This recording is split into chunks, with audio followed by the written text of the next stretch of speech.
Yes, everyone. Welcome to the Cārvāka podcast. This is your host Kushalmehra. So Bengal is unfortunately burning again, and to talk about it, I have on the podcast back again. I requested Kanchan Dada to come and discuss this issue. Dada, thanks for coming.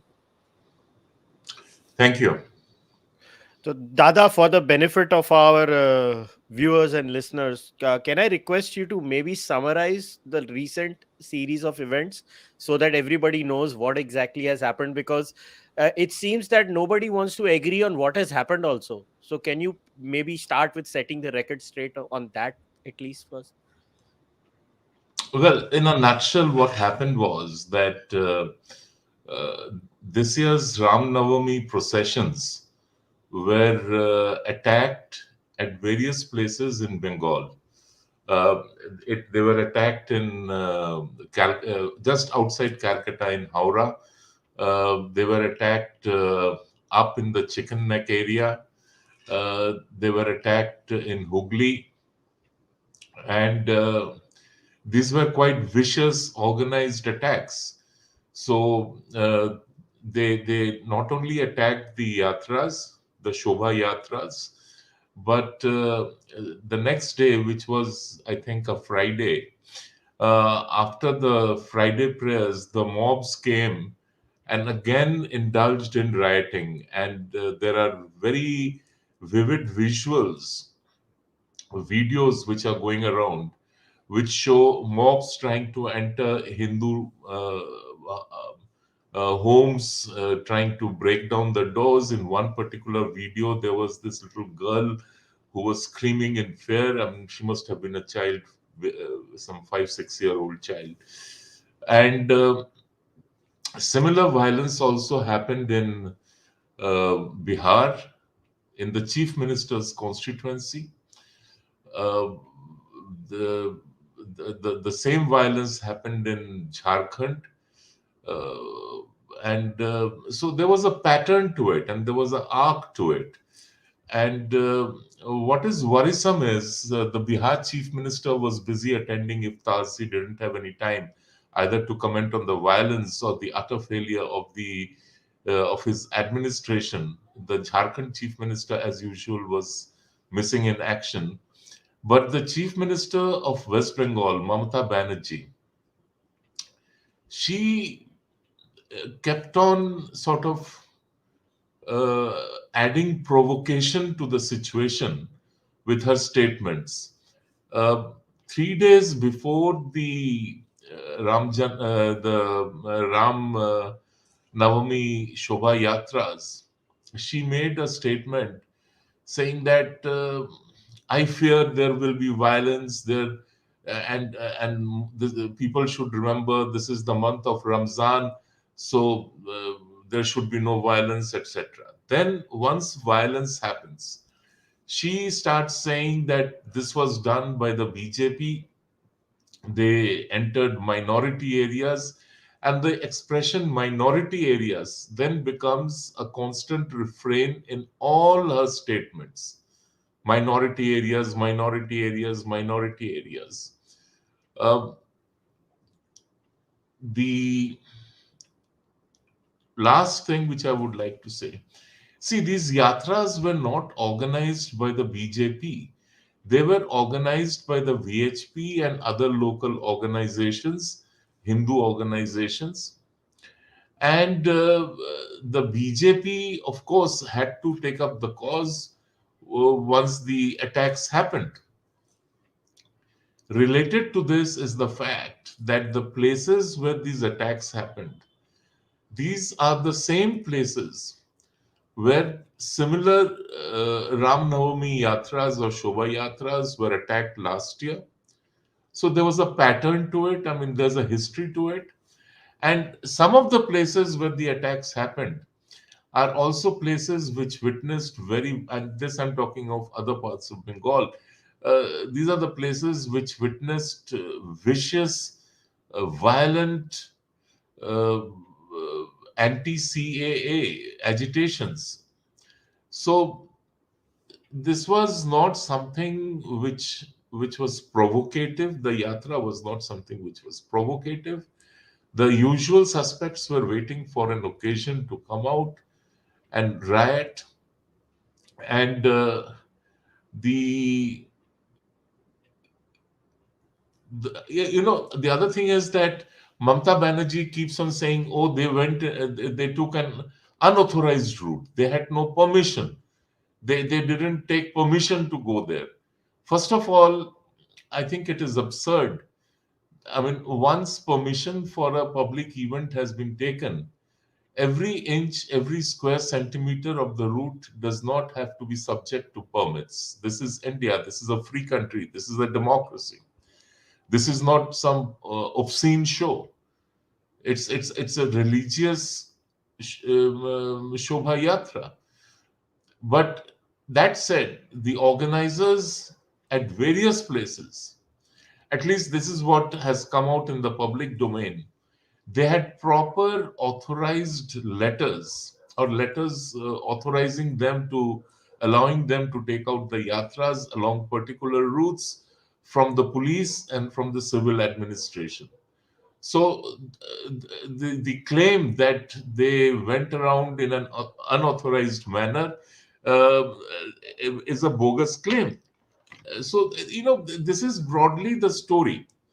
And lastly, the sadness of it all is that the media in Bengal has become putty in the hands of the Trinamool Congress. There are various reasons for this. The overwhelming reason is that there is this uh, unstated threat.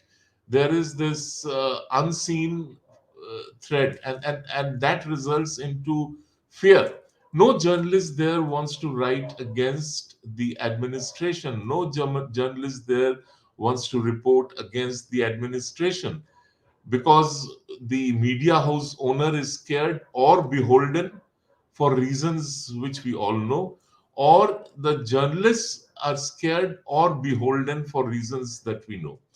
Uh, because of which, the narrative that has come out is that the Hindus were to blame. The rioting Muslim mobs are innocent people.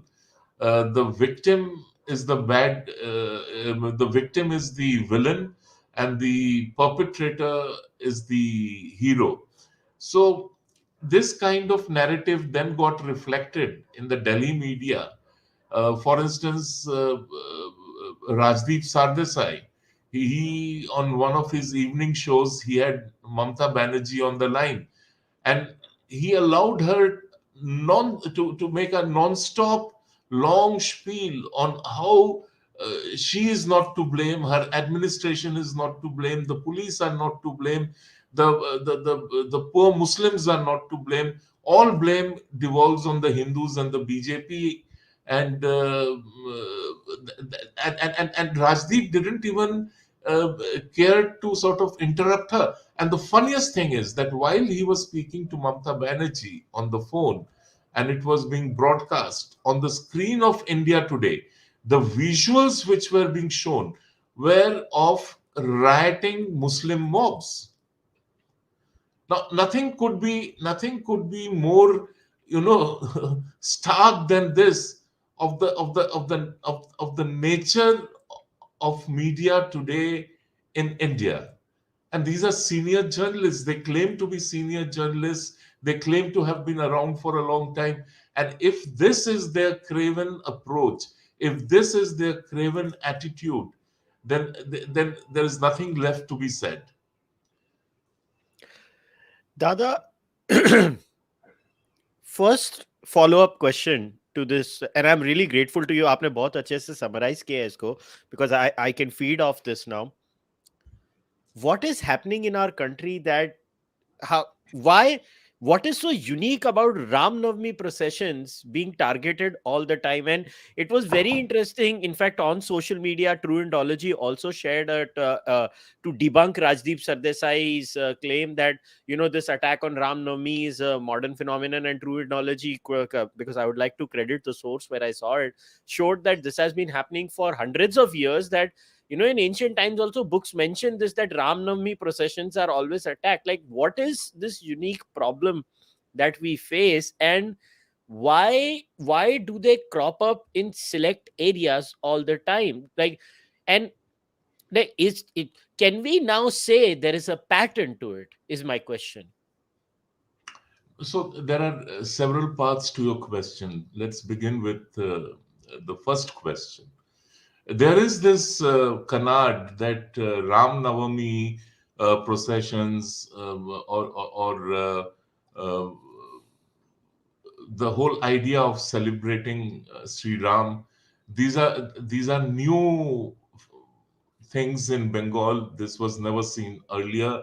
It's alien to Bengali culture, or to Bengal, to the Bengali people, and these are external impositions on the state. Now, that's an absurdity. If you look at, uh, I mean, Tagore, almost virtually every writer of consequence, uh, including Rabindranath Tagore, has written extensively on the valor of Sri Ram, or the story of Ramayana in some way or the other. And Tagore, incidentally, was a Brahmo Samaji. He was not idol worshipper, but he sort of saw it as a historical intellectual. He intellectualized it as a historical event, or as a part of India's civilizational history. Uh, Now, the other thing, why isn't it something which is new? See, West Bengal, I mean, how does one phrase it? Now, it may not have been predominant in all of the state, but in urban areas which had factories and industries, Bengal always had a sizable number of immigrant or migrant workers from Bihar, especially from Bihar. And they brought their cultural practices, they brought their uh, faith, their belief, etc., to Bengal. So you are right when you say that records show that Ram Navami yatras were taking place 100 years ago. Yes, it's true, and I think there is uh, somebody who has compiled uh, the the civil orders of that time. He has listed the various festivals which were observed and for which holidays were given at that point of time. And one of the festivals which has been listed over there is Ram Navami. So, it is again a reflection of the uh, decline and death of Bengal's intellectual capacity, that most Bengalis today are not aware of the past history of their state.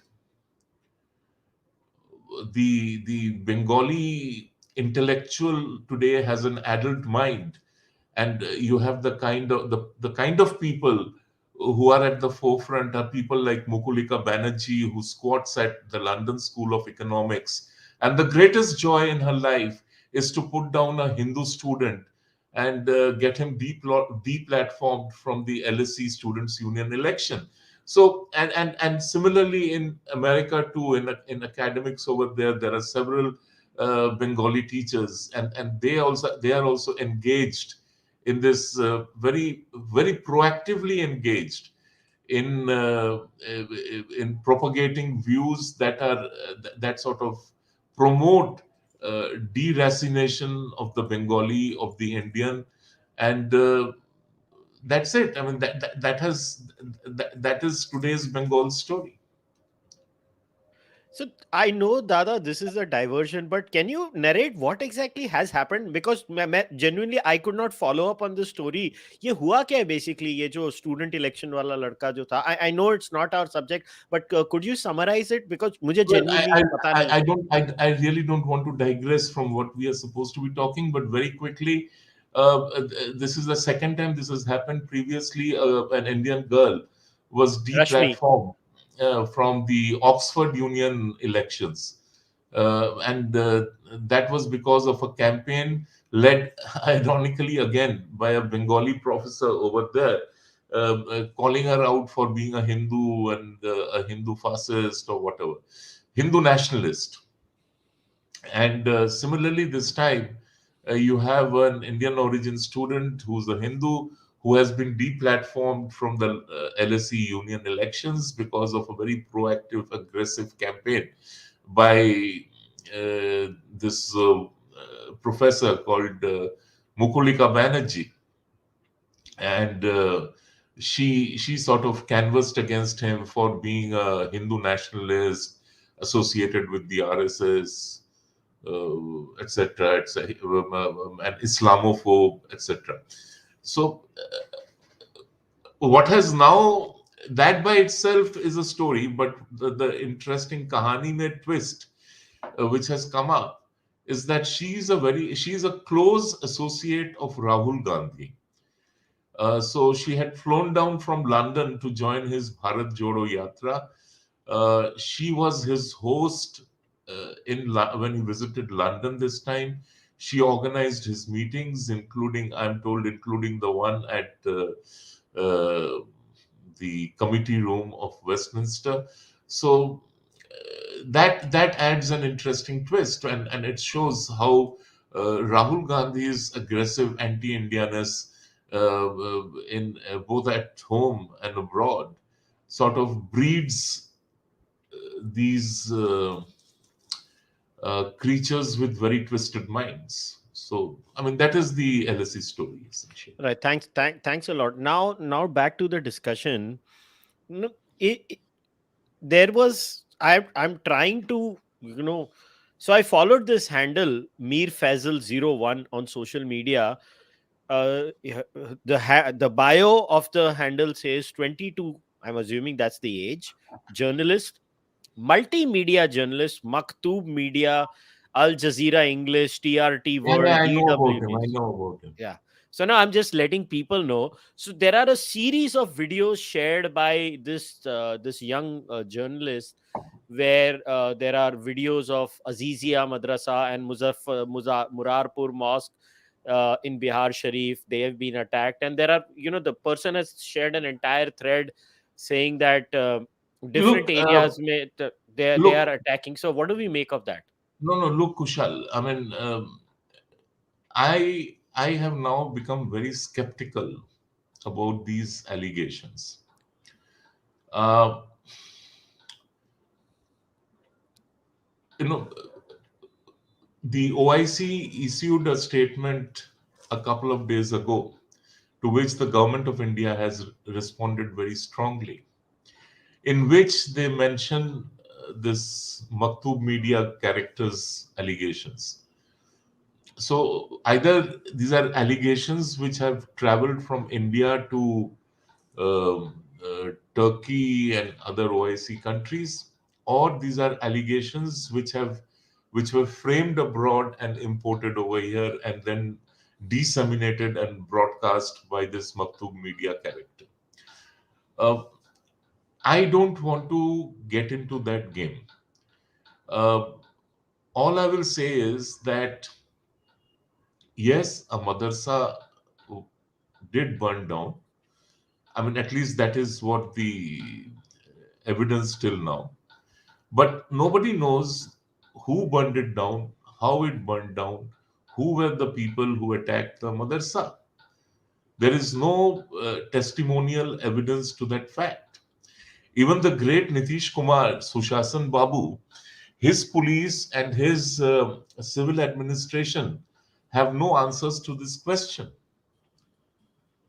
So I won't be surprised if uh, there was one agent provocateur, or there were several agents provocateurs, and they committed this act to sort of put the blame on Hindus and paint them in bleak colors. But till such time there is some establishment of fact, of or facts, I wouldn't want to comment on it. Uh, this has been a common practice during riots in India. During Delhi riots, we have seen how they set ablaze. The Muslim rioters set ablaze places. I mean, establishments, shops, etc., homes, and then claimed that the Hindus came and did it. But uh, luckily, we had witnesses, we had evidence, including CCTV camera plus media coverage of the event. So they couldn't carry that charge. Lastly, let me link it to what happened in Bengal. So again, I come back to Rajdeep Sardesai, who sort of very confidently, I mean, supreme confidence in putting out garbage, uh, that the Hindus were carrying arms and flashing weapons. And to be fair, not only Rajdeep, the entire lot, all this is fine. Yes, Hindus were attacked. Yes, that is true. Yes, Hindus are the victims. Yes, that is true. But tell us, why? What were the Hindus doing carrying arms and flashing weapons? Now, there is no photographic or video evidence of the people who were in the yatra flashing weapons or carrying arms. Uh, what was seen was one young chap atop one of the floats of flashing one of those country-made revolvers, what we call katta. What was he called? Sumit or something, right? That young Yes, boy. yeah. Now, so everybody then zeroed in on him, put a red circle around him, and yes, here is the evidence. See, arms were being carried. See, weapons were being flashed. Fine. Thousands of people participating in a yatra, one chap flashing a country made revolver gives you the license to say Hindus were carrying arms and flashing weapons. What has happened now? The police has been able to track him down and they have arrested him. His family says that he was a close associate, or he is a close associate of a Trinamool Congress MLA, that he used to he hangs around with this MLA, that he works for this MLA, that he works for money.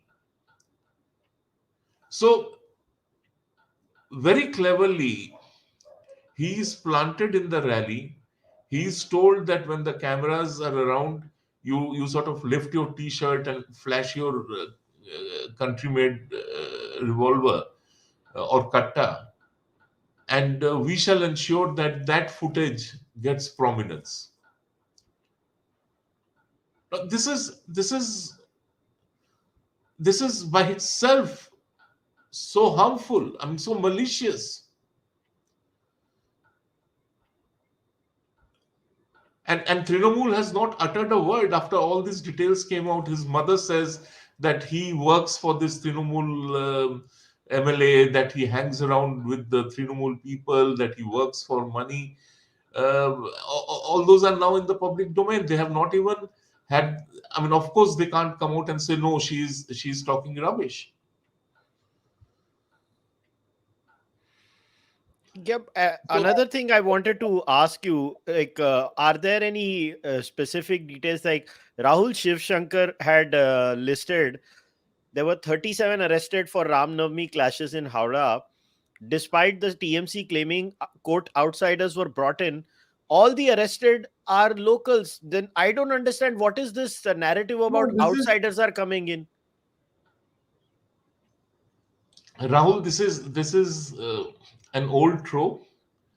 And it is very popular with the Trinamool Congress. Every time something happens, it's outsiders. If they face a tough time at elections, they start blaming outsiders. If there is violence and the administration is unable to contain it or control it or prevent it, they blame outsiders. So this word outsider has become a convenient excuse that they are not local residents, they are outsiders. So what do we do? But as this list which you mentioned shows, that all of them are local residents. There are no outsiders. And what outsiders? I wish somebody would tell the chief minister of West Bengal, uh, and she's supposed to have a master's in history, uh, that the Tagore family are outsiders in Bengal. They came from what we now call Uttar Pradesh. I mean, their forefathers came from Uttar Pradesh and settled in Bengal.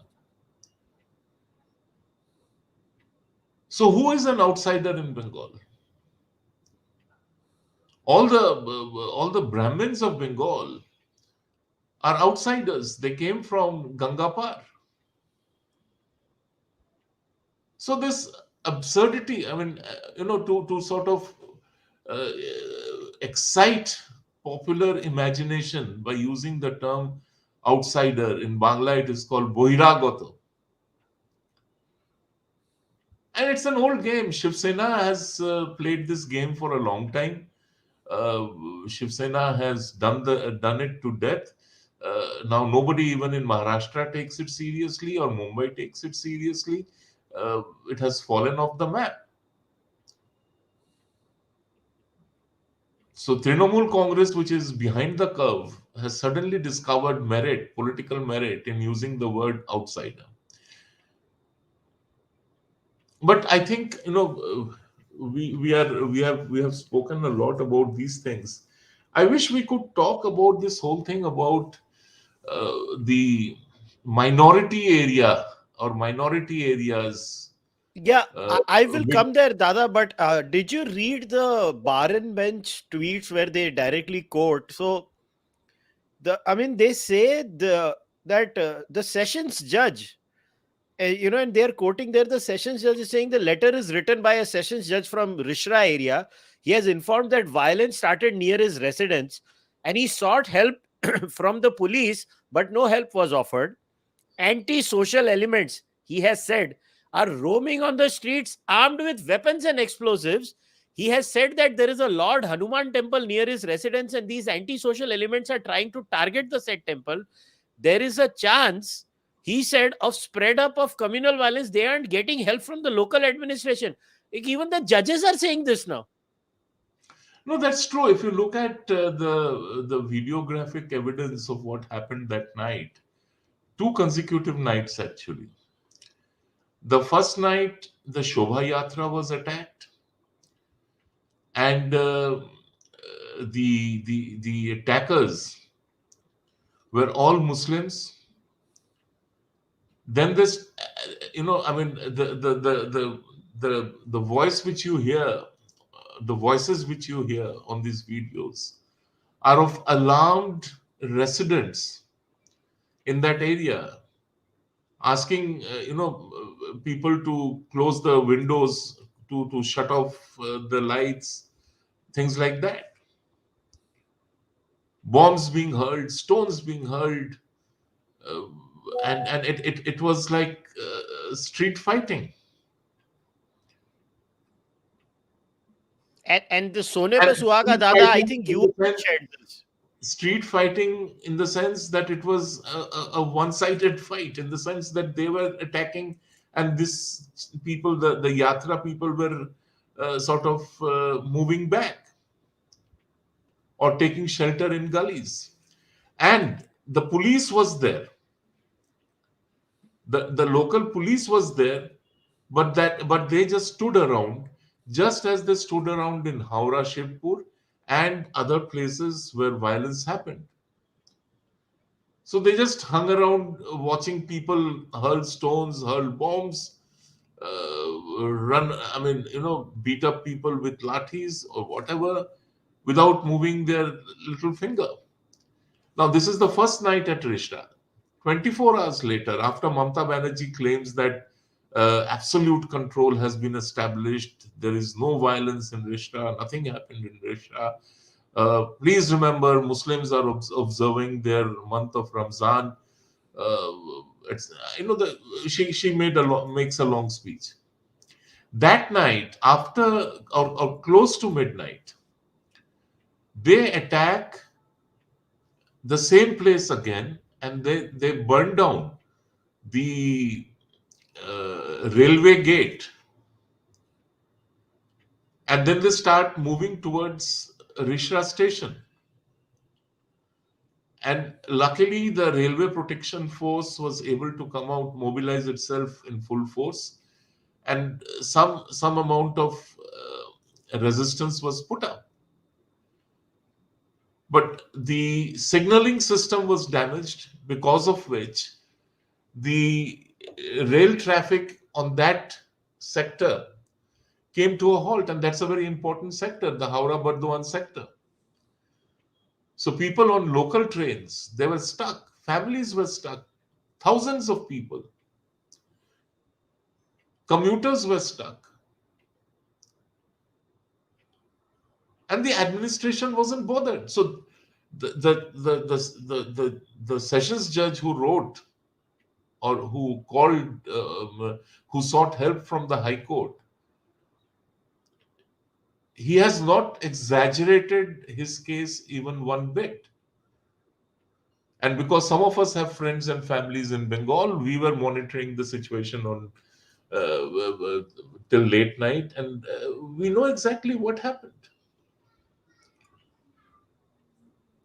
And the irony is, Dada, that the Honorable High Court now of Kolkata has directed, if I'm right, the West Bengal government to make requisitions for deployment of central forces now for assisting the police in maintaining peace during the Hanuman Jayanti processions. If I'm right, this has this has happened now.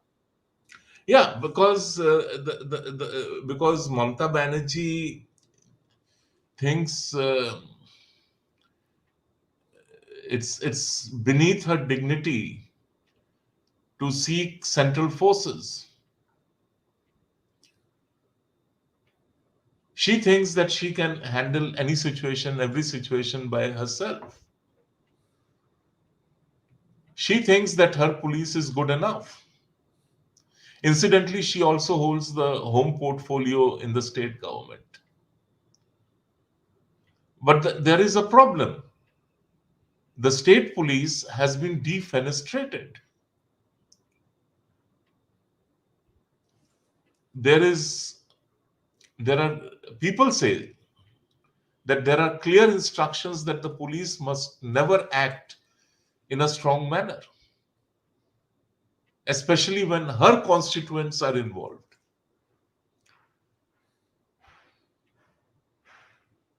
So the police does what it is told to do.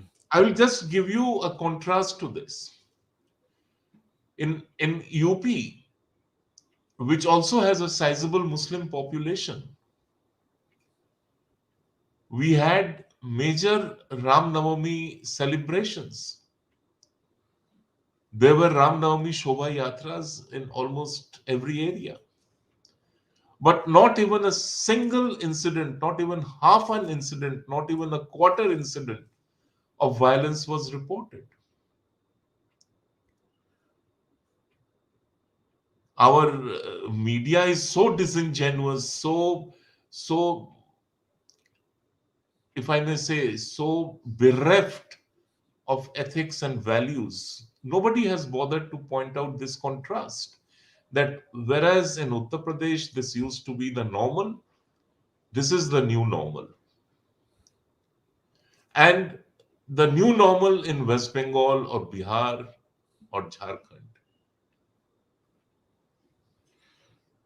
Now, Dada, let us talk about this.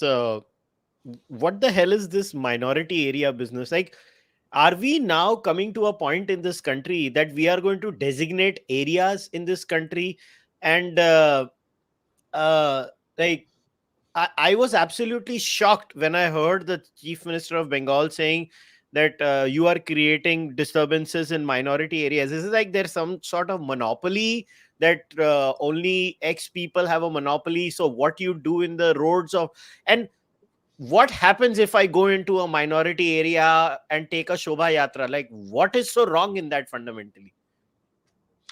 See, I have a problem, and I think many people do, with the expression minority area. A city is a city, a district is a district, a village is a village, uh, a town is a town, a state is a state, and all this adds up to the country. So, to say that there are minority areas, that by itself is is unacceptable. Now, it can be argued that this is just this is just to convey that this area has a Muslim majority or Christian majority or whatever. It's never used for Christian majority areas or Jain majority areas or Sikh majority areas. It's always used to describe Muslim majority areas or Muslim pockets or Muslim enclaves or Muslim ghettos. First, you allow the ghettoization of Muslims, which by itself is wrong. It is it is socially wrong, it is culturally wrong, it's politically wrong. But it is it is again beneficial for politicians because then every ghetto becomes a small vote bank. From there, we have now come to a situation where this term minority area is used. Its use has been normalized. Now, I have a problem. I have a problem because, sadly, in our country, we have a very uh, poor or low regard for history. In fact, we have no sense of history. And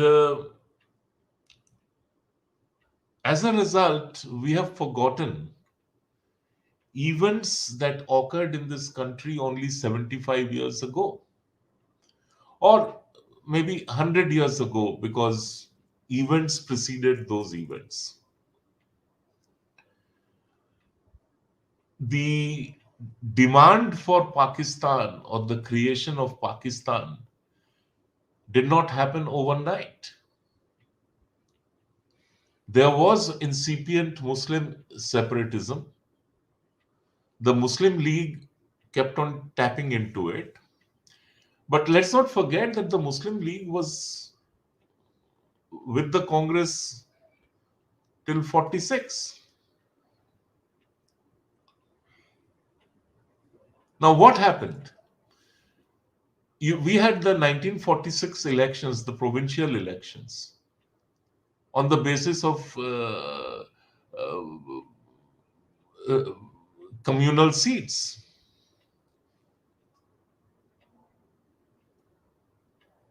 I mean, if you look at the results, of course, the Muslim League fared poorly. The Congress got 1,585 seats. Of the total 1,585 seats, Congress won 923 seats, which is about 58% of the seats. And the Muslim League won 425 seats, which is about 27% of the total seats.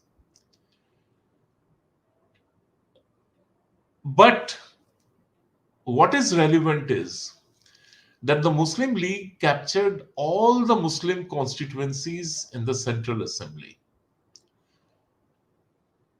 as well as all the Muslim constituencies in the provincial legislatures. It is this vote, uh, it was this vote of which the Muslim League was able to capture, because these were constituencies which where Muslims were contesting against Muslims, and the Muslim League contestant was the winner. So this paves the path to the demand and the push for Pakistan. Now, it can be argued that all of India was not part of this decision. Of course, all of India was not part of this decision. Pakistan was a creation of Muslims in as decided by them in minority areas or minority constituencies. Now, what are you doing today? Today, you are again reviving the concept of exceptionalism, of exclusivism, that there are minority areas which are meant only for minorities, only for Muslims. Next will be the demand that they should have reserved political representation. We already have, the report which was commissioned by the great economist Manmohan Singh on minority issues in India. The Sachar committee report is there. I mean, it sort of revived the whole idea of Muslim exceptionalism.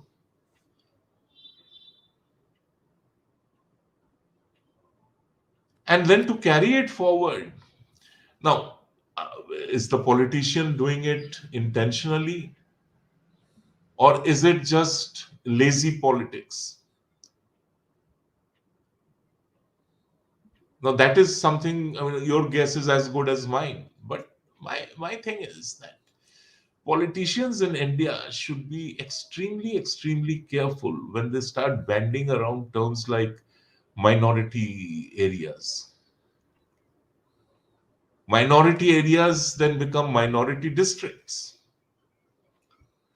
In Assam, in Bengal, in Bihar, there are contiguous districts which are minority or Muslim dominated.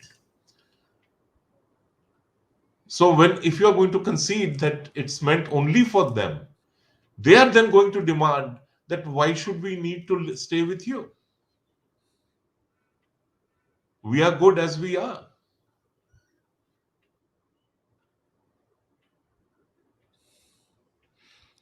Now, So, Kushal, I mean,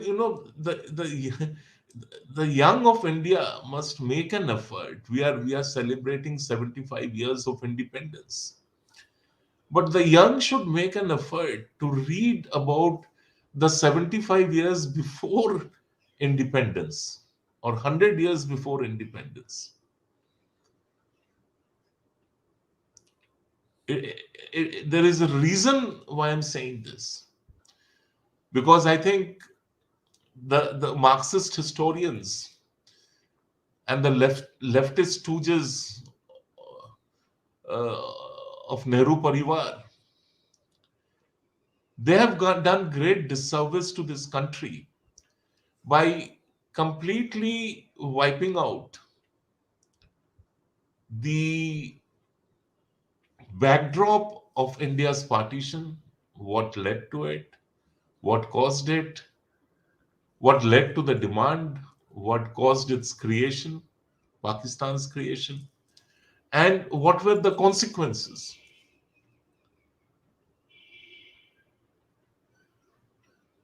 not And I only have no doubt in my mind, if this is not checked, I may not be around, but I have no doubt in my mind that if this tendency of of reducing politics to the lowest common denominator, of what we knew as appeasement politics now becoming politics that sort of uh, relight or once again light the fires of separatism. Unless this is stopped, unless this is checked, and unless there is a conscious decision that politicians in this country shall not use the term minority areas. And if required, there should be a law prohibiting the use of this term. The country is far more precious than the crappy politics of people like Mamata Banerjee and others who have reduced the idea of India's nationhood to their very uh, damaging vote bank politics. There should be a law. There should be a law penalizing politicians for indulging in such vocabulary. You can't do this. I mean, they have to be sensitive to the idea that we've already have a history No, no, they where are sensitive to the idea. Kushal, be under no illusion. They know. Mamata Banerjee knows what she is saying. She knows the. I mean, whom is she pandering to when she says this? Whose fancies she is tickling when she is saying this? She is very, very clear about it. And she is worried today because she lost the last by-election, which had a sizable that constituency has a sizable Muslim population. She lost the by-election, and the seat went to the Congress, and that is now being read as the Muslim vote shifting away from her to other alternatives. And that has rung alarm bells in the Trinamool Congress. And this is Mamata Banerjee's response. Minority areas. We will defend minority areas. We will protect minority areas. Are Baba, what about the, I mean, for want of a better term, what about the majority areas? They will be left at the mercy of rioters. And this was exactly what was happening in Bengal, in Calcutta, starting with the Direct Action Day riots, followed by the Noakhali riots. Mamata Banerjee should read up history. She should at least, get somebody to prepare a one-pager for her and read it. When they declared that Direct Action Day was chosen by them for Khala Hobe or whatever, something silly. People laughed at it, and some people said, no, it is just, it's a coincidence. They don't mean anything. No, not at all. She knows, or she knew the date she was picking. What was the significance of that date? Trinamool Congress knew the significance of that date, and that's why it picked on that date. That's why it chose that date. And similarly, today, when she talks about minority areas, she knows the context and meaning of this phrase, how it resonates with history, and how it resonates with a certain section of Muslims. And that's why she is using it. It's not a very casual reference. It is normalization. And this, again, I repeat, Kushal, as a Bengali and as a legatee of partition refugees, this is a dangerous game.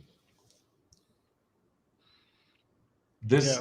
this this this this can only fetch misery. It can only fetch misery. It will never. It may fetch votes for LCD politicians, but it will fetch misery for the nation. Yeah, I couldn't agree more with you. In fact, which leads me to the question like, what will be the reaction in such a case from the normal society in Bengal? Like, is there a reaction when such irresponsible statements? Like, the statement was so peculiar when the PTI quoted her. They, the BJP, and I want to quote the tweet properly. They, BJP, are deliberately entering minority areas with Ram Navami processions without permission. I mean, I don't know where one starts and where one goes. First of all, like, what is why can't a person enter a minority? Like, the very thought that if there is a Muslim majority in some area, the very idea of a Ram Navami procession going is harmful to them and is an act of aggression is itself a disgusting thought. I mean, does the Honorable Chief Minister of Bengal realize that, like, the Hindu, like, don't the Hindus listen to all of this in Bengal? You ask multiple questions in one go. Uh, now, as I said, that this whole thing of minority areas is an absurdity. A chief minister is nobody to tell an Indian where he or she can go. And if police permission has to be taken for that, that means the chief minister and her administration are conceding that these have become no-go areas. What does it speak about the state, about its government, and about its chief minister and its ruling party?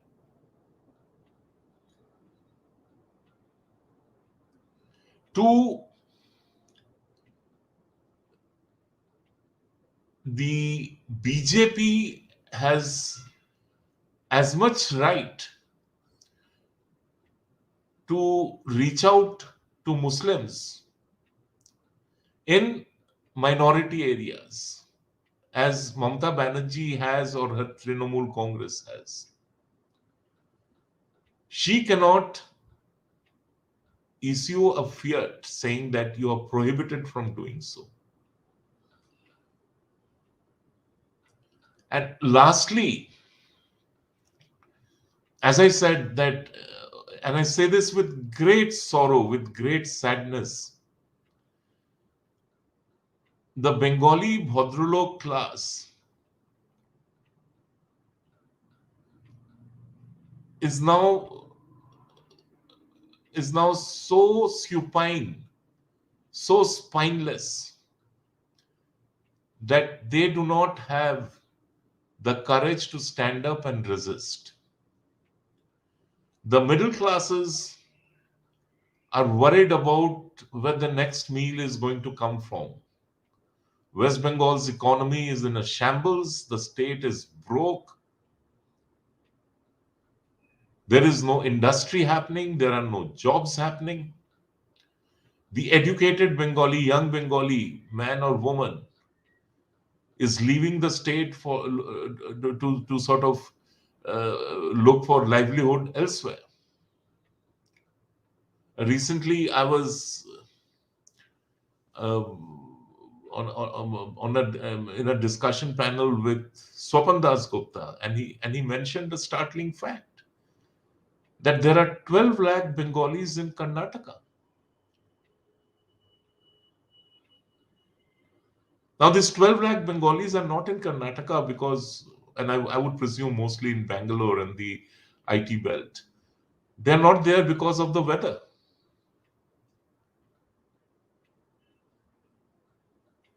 They are there because that is the only option they have to earn a livelihood. So this being the case, and of course our Bengali intellectuals with addled minds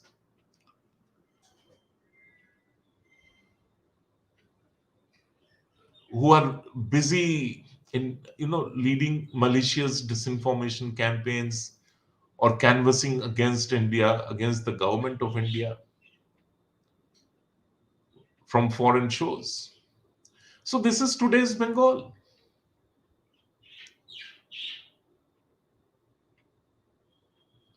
Therefore, to ask, aren't the people of Bengal worried about what's happening? Aren't they worried about the direction in which the state's polity is moving?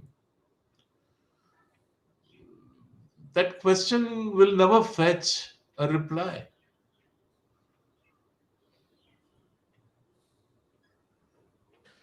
You Dada, look at before it this way. You look at it this way, Kushal. I mean, the great education scam of the TMC government, where jobs were sold, teachers' jobs were sold, and more than 50 crores. I mean, 50 crores is still a lot of money, is recovered from the education minister of that time, from his house, from his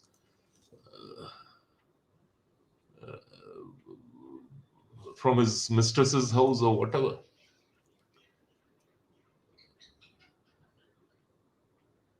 This is and the Calcutta High Court is coming down every few days on this particular scam. Lists are being published of people who have been given jobs for money. They are now being removed from their jobs. It's an ongoing thing. It's not as if the scam is over, or the investigation into the scam is over. And then you have Amartya Sen, who flies down to Bengal, to Calcutta, and holds a press conference to praise Mamata Banerjee's education model.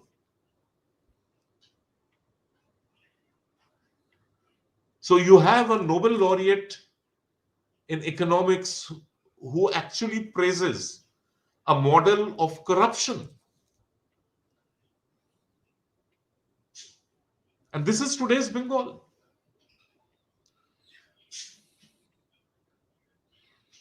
so just like So every time it is that very sad. It is very sad, yeah. as I said, that it hurts me very deeply to say this. And I'm not just being facetious when I say that it hurts me. I genuinely mean it. I know you do. I mean, I've discussed this many times with you. But Dada, just one last question before we wrap it up. Now, again, you're going to see criticisms from certain corners that will say, "Well, what is the central government doing? Why can't they fix it?" Like, this is literally my last question. So, what is the answer on that scenario? Well, this is a question that has been answered previously also. In the constitutional scheme of things, law and order is a state subject. The center cannot, should not, must not march in with its forces into any state. The state government has to be held accountable. The state government has to be held responsible, and the state government has to be held to the constitutional standards to which it is obliged. So the question of the center suo motu taking action and marching into West Bengal doesn't arise. Now, for argument's sake, if I were to agree with you and I said, and the center were to sort of, not that I would be issuing that order, but if the political leadership of the central government were to decide to take precipitate action, and that would be possible only by sacking the state government under 357. Without sacking the state government, you cannot dispatch central forces over there. Now, supposing you sack the state government, I mean, this is purely theoretical. Any state government in this day and age, you think the Supreme Court is going to take it lying low? No, it won't. And most important, people are welcome to say whatever they wish to say about the Prime Minister and his democratic impulse.